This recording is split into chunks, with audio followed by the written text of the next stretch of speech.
Everyone, again, it's a pleasure to have our next speaker, Severine Balick. She's partner at Middleland Capital. Middleland Capital is a thematic growth VC fund investing in innovative food tech and edtech companies. Severine is a passionate about impact investing and driving more women and diversity in tech. She has been a pioneer in her field and a very strong voice when it comes to investing in agriculture and impact-related social sector. Floor is yours, ma'am.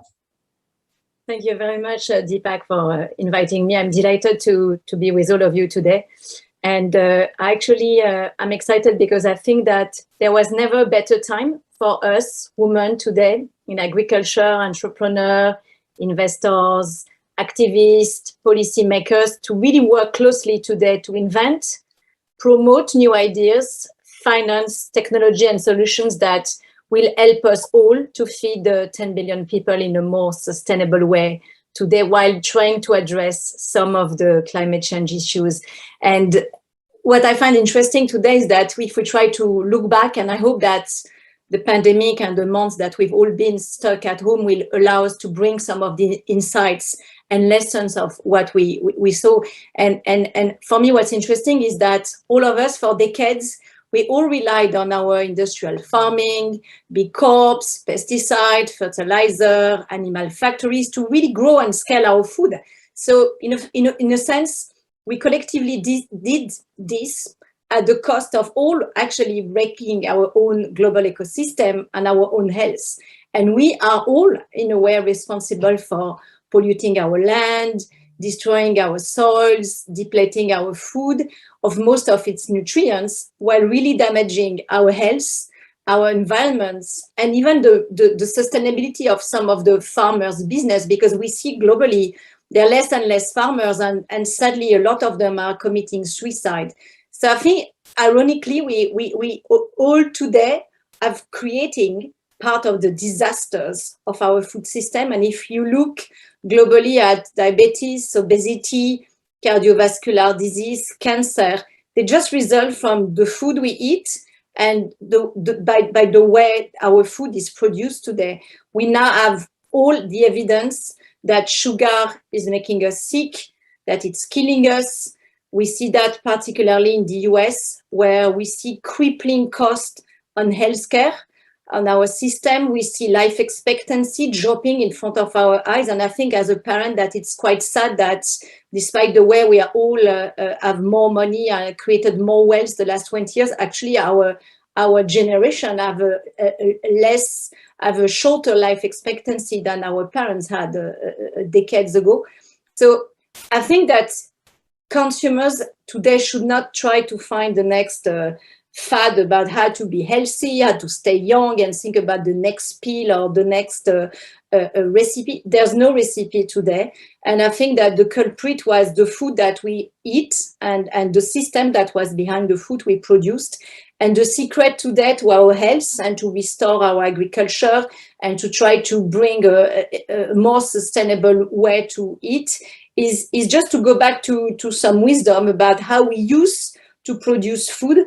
And just all of us eat more real, local food that's produced in a more sustainable way. What I find interesting today is that COVID was just actually one of the major disruptions that have been predicted the years ahead. And we all know that climate change is even today for all of us a way bigger threat. We've seen last year crazy droughts and heats and fire in California. We saw devastating storms, hurricanes, invasive insects. We saw crazy shifting seasons, massive weather volatility from Washington to Florida, from Europe, from Guatemala to Australia. And even more recently, I think it is quite scary that we see heat wave coming to Russia or Canada with 50 degrees Celsius. So I think, yes, climate change today is becoming something that we can, in our sector, all see, almost test. And it was interesting to see last year that the International Panel on Climate Change has predicted that by 2050, the world may actually reach a threshold of global warming beyond which our current agricultural system, as we know them, will no longer be able to support large human civilization. So yes, today, the single biggest threat for us of climate change is the collapse of our food system. And we already saw some really worrying signs of this during the pandemic. I was quite shocked to see in the US a lot of farmers desperately dumping tons of fresh food in fields as the restaurants and cafeteria and office were closed, while at the same time we saw dairy meat factories trying to fight to keep their worker alive when they were not fighting themselves to save their factories. That we saw dramatic bankruptcies in the US.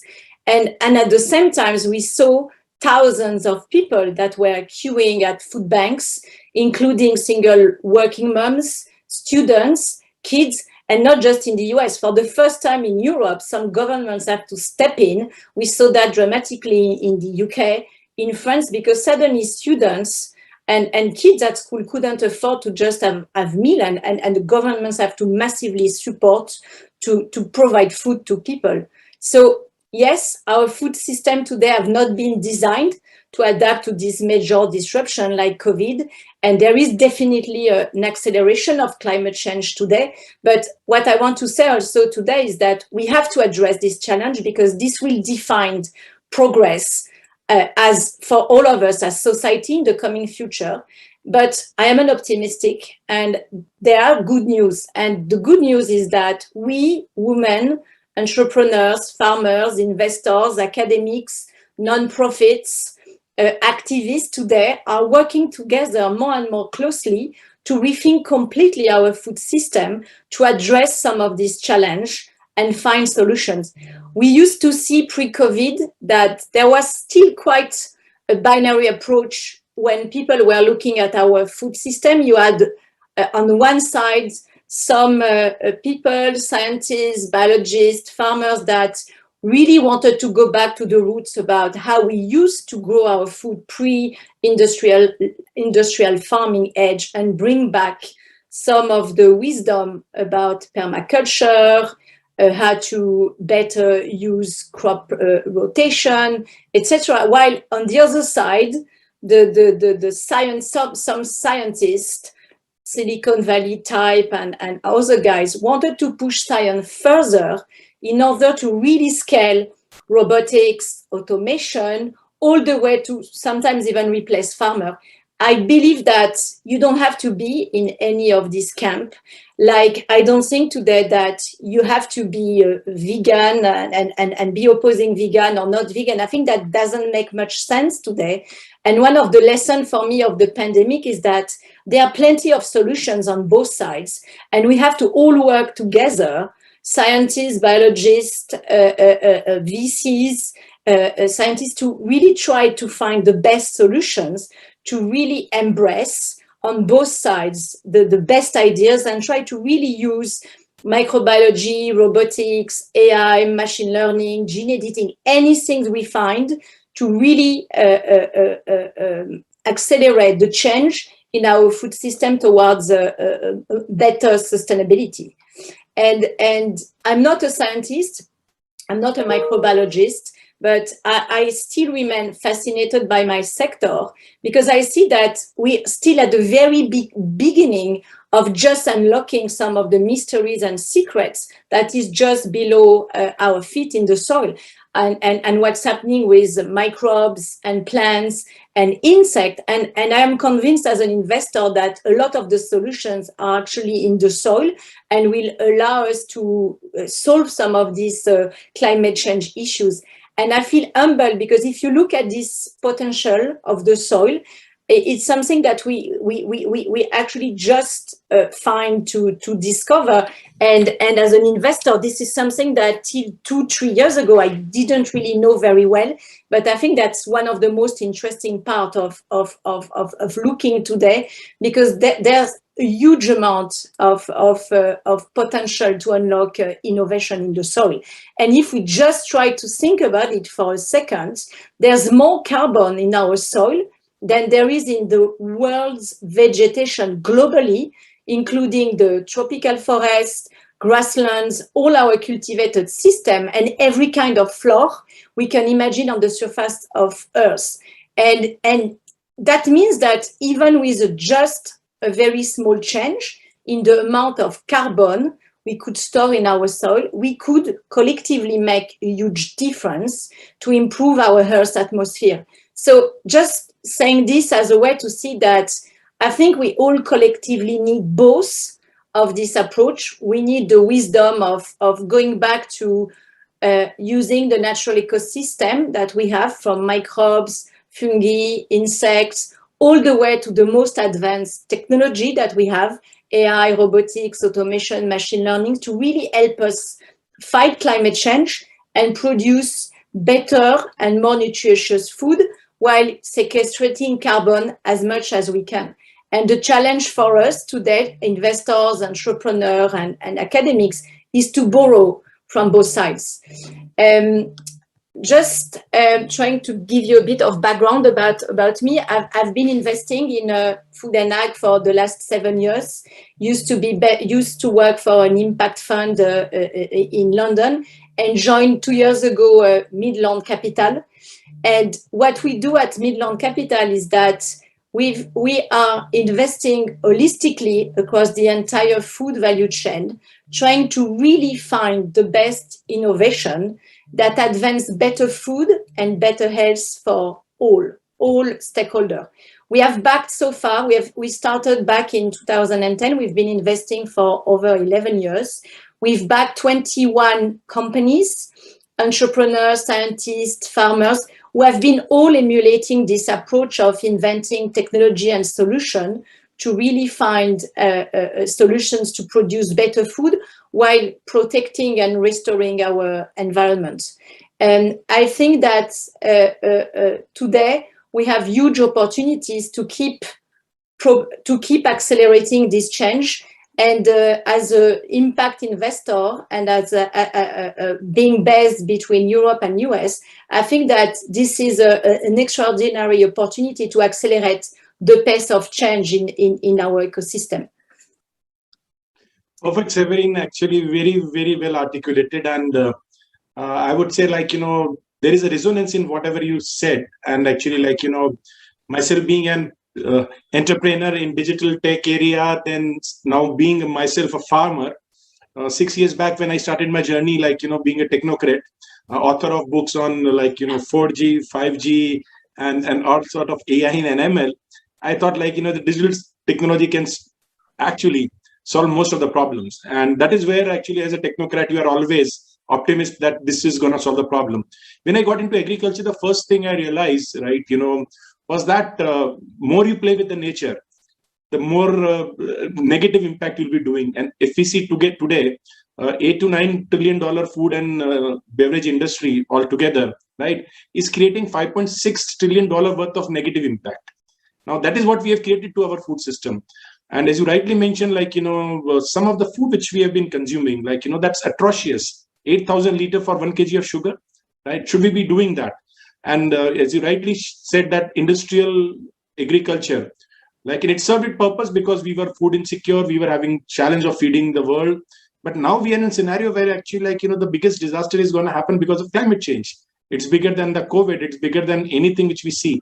Now, after prefacing along, my basic question to you is, I've seen that still the investment or the investors are not very keen to bet on regenerative agriculture or on-ground activities around those innovation, because end of the day, agriculture is foot on the ground. Finally, you can have greatest of technology, but it needs to be implemented. And I'm not seeing that too many people funding at the farm level saying, okay, fine, 2,000 hectares and we'll fund the farm rather than just funding the technology or this innovation. Where do you see going forward? Do you see that change is going to happen even in investor community? Luckily, and I've been in this space for now 6-7 years, and I remember when we started looking at innovation in the space, people were even looking at us, impact investors, as being part of a certain crowd of people doing charity work. They didn't really understand that you could actually be investing with an impact focus while having in mind that you could return money to your investors, but also at the same time creating positive impact for farmers by helping them to actually make better decisions at the level of the farm, by actually diminishing the amount of chemical, pesticides, fertilizer that they were putting on the soil, while helping them to actually make more money, improving profitability on the farm, while producing better quality food. Luckily, I've seen the landscape, at least in Europe, Israel, and the US, changing dramatically. Now, there's not, I would say, every 3 to 4 weeks, we are receiving really interesting presentation from entrepreneurs looking at regenerative agriculture, soil microbiology, fungi, alternative proteins, new way to do fermentation, robotics, tons of innovations that now reach the stage where you can actually fund them and have a bigger impact on the farm level, but also on the productivity of the farmers, because the key is to help farmers to make money so farmers can become a part of the solution to regenerate agriculture. And when they become part of this solution, then this becomes a virtuous cycle, allowing them to also be part of solving part of that climate change bigger problem that we have. And that's why I've seen and I've been following with a lot of interest in the US and in Europe, the increase of now new interest from investors around carbon credits. Because I think that carbon credit is one of the really big solutions that us investors, governments, region, non-profits, public-private partnerships can have to allow farmers to sequestrate carbons. Because at some stage, we will have to support them to do that. And I see regenerative agriculture a bit like some of my co-investors used to see renewable energy 10, 15 years ago. You have to start by having some public funding on some of those programs, but then private markets alone can help accelerate the pace of change. And I'm very optimistic because I see some of this change happening already in Europe and in the US. No, I fully agree with you. And sometimes, the hindsight is the best way of understanding things. So if we talk about alternative proteins or plant-based proteins, 6 years back, if you talk to people, you were thinking it as a fad. But now if you see today, right, we are already seeing in next 4 years that from 3% being the protein requirement from the crops is going to be 10%, right? So we have already seen that adoption happening. And obviously when adoption is going to happen, the investment are going to flow in. My next question to you would be how do you evaluate the projects, right, when it is come to about impact related to agriculture? And do you see that gender issue also being part of your evaluation, or is it okay that actually if it is not even touched? So we're doing a lot to try to promote more women entrepreneurs, more women investors. So in our team, we try to recruit equally our analysts, all our members. We are extremely pushy with all our portfolio companies to make sure that when they have one jobs opening, they make sure that they consider women. And I remember being tough with one of my robotic company because there was not one woman in the company 2 years ago. And I said, I will not tolerate till next board meeting that you make an effort to consciously looking at recruiting women in the team. Very interestingly, a year and a half later, there's more than 30% women, CFO, engineers, data scientists, they are women. It's not that, it's just that we all have to be a bit more aware about recruiting, pushing them, mentoring them. And I think this is a very big part of what I do every day is that we have to mentor our entrepreneur, but also the younger women investors that join our sector, because this is the only way to have a systemic change in our sector.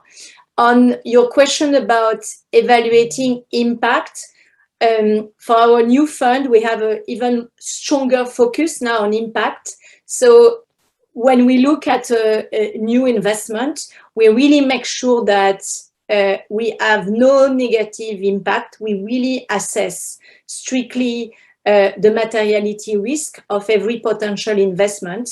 And our investment thesis is to make sure that each new investment we'll make will have a positive impact on improving resource efficiency, contributing to better farm life, creating smarter supply chain, and advancing better nutrition. This is how we see our universe.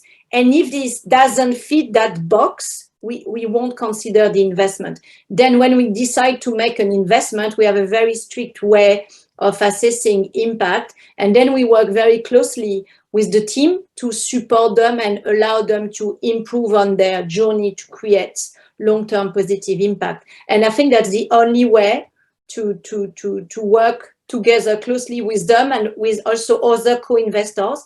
And we work very closely with other co-investors, impact investor, generalist VC, to try to collectively benchmark what we do, share best practice, and make sure that we help the sector grow in its way, in the way it looked, and report on impact. Perfect. Very well articulated. And I believe, going forward, we have to ensure that there are more funds available to those people who are trying to help the world, because end of the day, that's all duty of everyone, who is involved in agriculture, because of the challenges posed by agriculture. Now, my next question to you would be we have seen that the food ball of the world is, fortunately for us, Asia and Africa, right? And these are the places where still you are having a lot of land, which fortunately has not been so far, right, being used for conventional farming and releasing millions of metric tons of carbon. Now, that is also seen by a lot of corporation as a land available for tilling more, right? Because we see that 11 billion people by 2100, more food. So let's use more land, right? So we are finding ways and means to take those land away. How do you see going forward, you as an investor looking to these geographies where you need far more impact to ensure that more and more people are aware that we don't need to touch, right, to grow palm, the tropical forest, and take away orangutans away, and see to it that we get into more of challenges. Do you see that your fund, or the like-minded funds, would be seeing Africa and Asia from that perspective?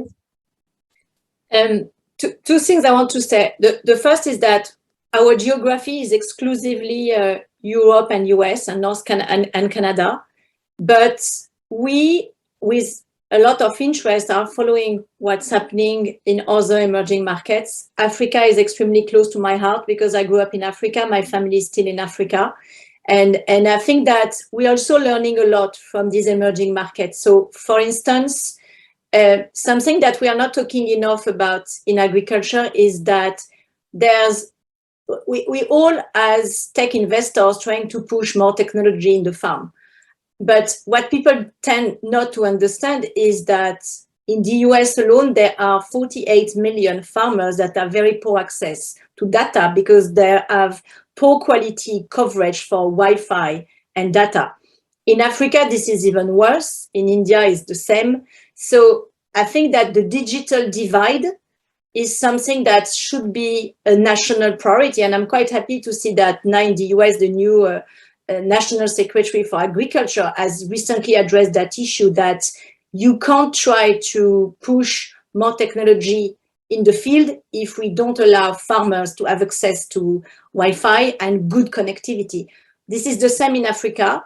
At the same time, growing up in Africa, I saw that some of the new telecom operators have also allowed farmers in Africa to just have technology from their cell phone that today allow them to get very huge life-saving data around climate, weather, when to sell their crops, etc. So the technology that we've funded in the US or Europe are also helping them to spread quicker the next generation in Africa or India. And also the technology that we're backing, like gene editing, AI, machine learning, are also developing very quickly in Africa and India. And I've seen recently some friends, co-investors in funds, PE, VC funds in India and Africa, finding very talented talents, IP, patents that could have been developed in the US or Europe. So there's a new breed also of talents in emerging markets that are going to invent solutions that I'm sure will then come back to us in Europe and in the US. Very fairly articulated. And as you rightly mentioned, like, at the farm level, right, even in US, the penetration is 23%, right? And if you go to Asia, it's around 8.5 to 9%, and Africa, it goes to less than 6%.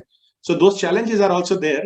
So if we want to enable farmers digitally, we need to give them internet first, and internet Exactly. on their farms, right? Yeah. Not internet at their just house, right? It has to reach the farm.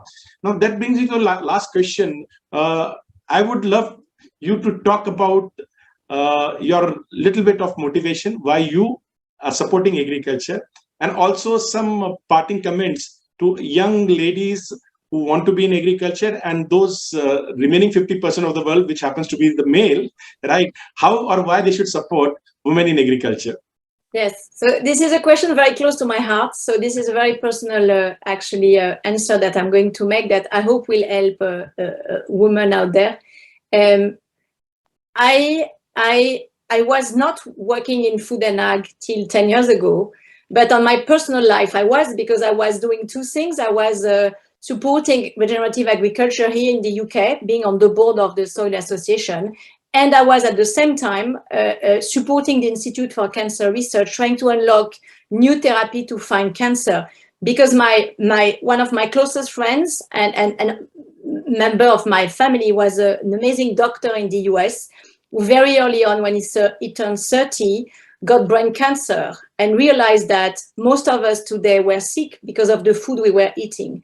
So while he was seeking treatment from his cancer, he wrote an amazing book called Anti-Cancer, and then decided that he would dedicate the rest of his life to treat himself from his cancer, but also educate people about the importance of reducing pollution, amount of pesticides, fertilizer, and go back to eat real food. And real food is vegetables, mostly plants, fruits that are grown the closest possible to you. And I supported his work, helped him write his first book. And then one day, someone approached me and said, hey, I want to start a new VC fund dedicated to food and ag. You and I have this very close friend in common. Why don't you join me to set up this new project?